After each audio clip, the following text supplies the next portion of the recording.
They've got two. It's a good problem to have, and it's a problem that Newcastle United haven't had in a really long time. Yeah, it's a really, really good problem to have. And I think what's even better is the fact that they are very, very different strikers, and they allow Newcastle to alter their style of play depending on the opposition, depending on who they want to use up front. Because even the numbers will paint you a picture in terms of how different they are. Obviously, the trending name in recent weeks has been Alexander Isak, and rightly so. He's been absolutely sensational in terms of his goal-scoring run.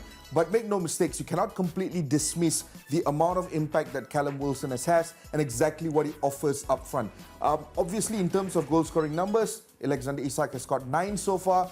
Callum Wilson just edges him by 1 more, 10 goals. But minutes per goals, because we know that Isak has not played that many games, and yet his minutes per goal is 102, which is a lot lesser than Callum Wilson. So much better in that sense for Isak.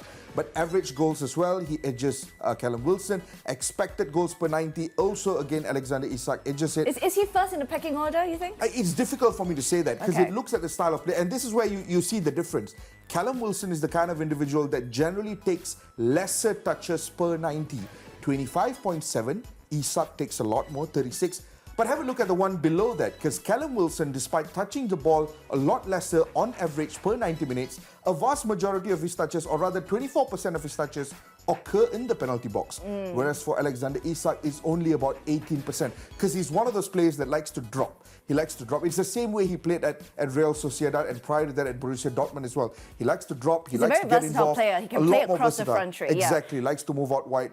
Wilson is a lot more of a traditional target man, you could say. Is there a case to maybe play both of them in the same starting 11? Because like you said, Isak is versatile. He can move out wide, while Callum Wilson takes the number 9 spot. 100%. I think that's entirely possible, depending on the opposition, though.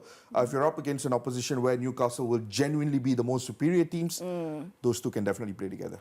The top 4 race keeps heating up as this time round we have Newcastle United taking on Tottenham at St James's Park. Now the Magpies will look to bounce back after last week's humiliating defeat at the hands of Aston Villa. Moving on, we have the FA Cup action between Brighton and Manchester United, who are without their main centre-backs. So how will this one play out?